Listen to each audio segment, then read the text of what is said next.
Escute-me, sinta da mesma forma, deformada talvez, mas escute-me. Suplico por uma simples coisa, que seja de verdade. Verdade? Pode me perguntar o porquê, simples o porquê. Ambos sabemos que o porquê não existe. Não existe nada a ser perguntado. Só existe esperança de verdade.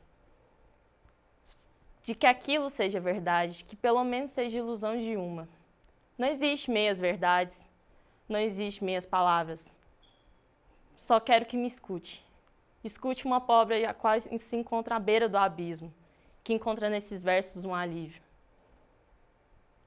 Cada minuto, cada batimento, cada respiração, a angústia aumenta, por não ter um chão onde pisar.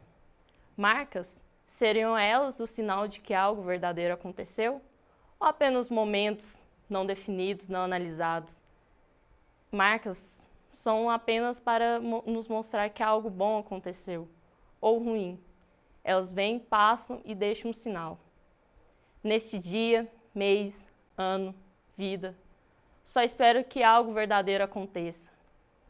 Só quero não ver mais abismos, poder ver o horizonte, poder ver um céu estrelado, poder dizer que fora passado, que seja presente, que virá futuro, mas que algo verdadeiro aconteça, sem precisar saber o porquê.